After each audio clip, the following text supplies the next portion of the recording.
Many days on the roads, I witness people that seem absolutely determined not to reach their pensionable age. I see overtakes conducted with all the planning of the current UK government, and I witness countless manoeuvres that aren't just stupid, but they're completely illegal. So in this video, we're diving into some of the nation's most dim-witted drivers, near head-on collisions, poorly planned chances, and of course, completely illegal overtakes. And by the end, I will show you the perfect example of why, frankly, some people behind the wheel are just a bunch of lizards. Back when I used to drive heavy vehicles from what was then the Queen's Highway, the speed limit on a national speed limit single carriageway was 40 miles an hour. In 2015, that was increased to 50 miles an hour with the aim of trying to prevent some of the stupid overtakes that we see on our roads. Most of us that do understand the concept of time do understand the fact that most overtakes simply don't save you anything anyway. And while we're here, no, you cannot legally go 10 miles an hour above the speed limit to overtake. Let's put that myth in the bin. Now, I do think that the increased speed limit of heavies has helped a little bit, but every now and then you will get a heavy vehicle that is going quite slowly, probably because of what they're transporting. This one's doing around 30 miles an hour, and notice I'm hanging well back, and that is deliberate, so it creates a safe haven for the inevitable overtake from behind, and it also avoids piling pressure onto the people that are following the lorry. But this van driver decides patience is for losers and flings it past everyone approaching a roundabout. And here's where the real problem starts. Too many people drive like sheep. Watch this now. One person overtakes, and suddenly the person behind assumes, yeah, it must be safe then. Look how close these vehicles are following to the back of the heavy. They can't even see the roundabout that they're approaching, and yet they're still committing to the overtake. Highway code really isn't that difficult to interpret on this. Rule 162, make sure the road ahead is sufficiently clear. Make sure there's a suitable gap in front of the vehicle that you intend to overtake. If your entire view is just the back end of a lorry, are you actually making this assessment? Of course you're not. Rule 163, don't get too close to the vehicle that you intend to overtake. Never assume you can simply follow another vehicle through. If more people actually knew the highway code, these sort of things wouldn't really happen.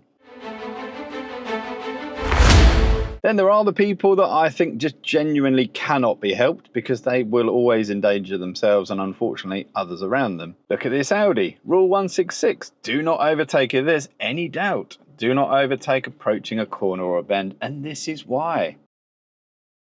Pause it right here. Left-hand bend.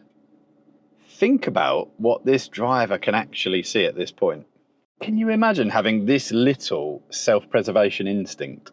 Truthfully, I don't think there's any helping people like this. But I will say this as well, the amount of people I see on the roads who refuse to slow down when there is a real possibility of a head-on collision drives me insane. Watch the van driver here, there's no brake lights at all.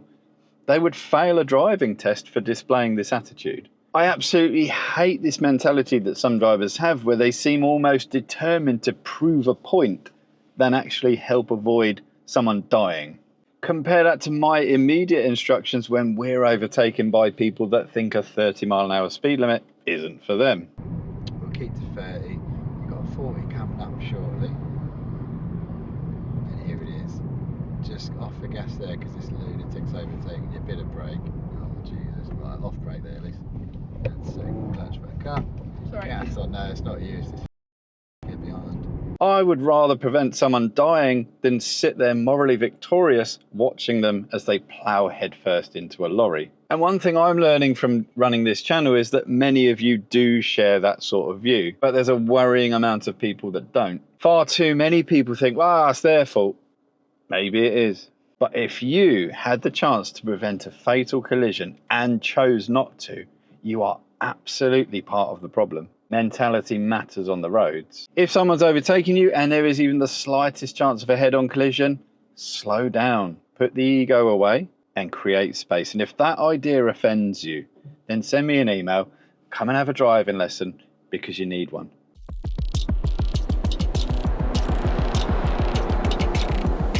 Surprisingly, one of the most common causes of overtaking incidents is actually people overtaking people that are turning right. This one's a perfect example. The van is following a tractor Visibility isn't great and we can't be certain when the indicator comes on here, but for me, honestly, it doesn't matter. I don't think this is good enough. One of the first things I ask learners when following a tractor is, what might that tractor do? It's not exactly difficult detective work. It may, just possibly, want to enter a field. Because remember, some tractors are magic tractors. They might turn into a field. Then, of course, we move on to overtakes that aren't just stupid, they're full on illegal. So overtaking on white zigzags is becoming weirdly common now, and your visibility of the crossing is restricted. Pedestrians can appear suddenly. Just don't do it. Simple. And here we've got overtaking through hatched markings with solid white lines. Those areas are for emergencies, not because you can't bear waiting another 5 seconds. All it takes is one vehicle turning right, and you've got a bigger issue. The van driver here ahead is considering emerging from this junction. Now, I do this right turn every day, and this sort of cretin is exactly why I won't pull out if someone ahead is slowing to turn left. Because nowadays you just simply cannot trust that some clown is not going to overtake them at this point in time. All this risk for seconds that you're gaining. I'm driving in limp home mode here, which is why the speed is low. Hazards are on, and yet I still have to become a babysitter for drivers who think a Browser Hill is a fantastic place to overtake. And these might be some of my actual least favourite drivers. It's people that don't adapt to conditions. Take this skid risk warning. Now, legally you don't have to do 20 miles per hour, but if the stones are fresh, following that advice is probably wise, which, as you can see, is what I do, as do many others. And yet, almost predictably heading home, we come across this. Look at the damage point on this car. Now, the one in the field. And no, it's not a magic tractor. Rear near side impact. Almost certainly an impatient overtake. Now, I understand there could be other explanations for this, but honestly, I doubt it. And this is exactly why most overtakes are actually just completely pointless. So this driver overtakes, and let's look at the time, 07:13.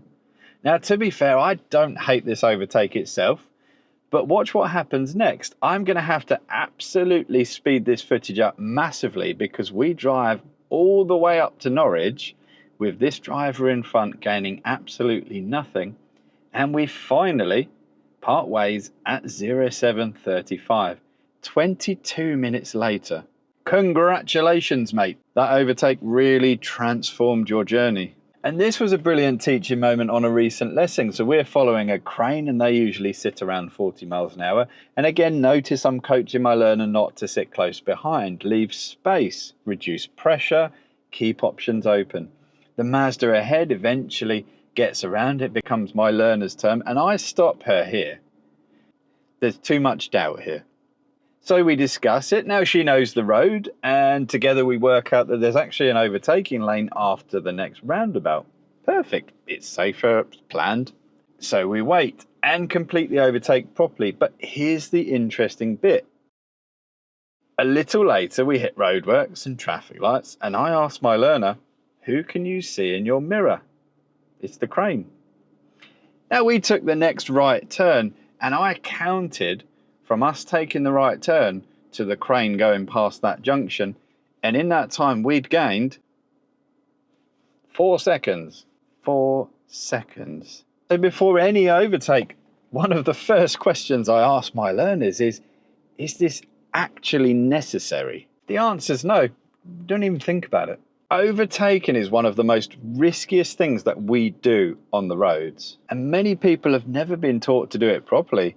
Because, for example, on a lesson, single carriageway with a learner, if I'm behind a lorry, it's doing 50 miles an hour. We don't need to overtake. So drivers fall into bad habits, guesswork, impatience, ego. But if people simply followed the incredibly basic advice in the highway code, so many horrific incidents would never happen. So I've said this before on the channel, it's so frustrating. That's what makes it so frustrating, because almost every road death is entirely preventable.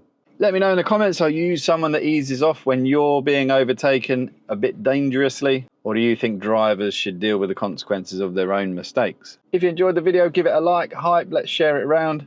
In the next video, we'll be looking again into more detail about overtaking vulnerable road users, because yes, I've had some updated footage since the last video. So if that sounds like your kind of thing, then hit subscribe.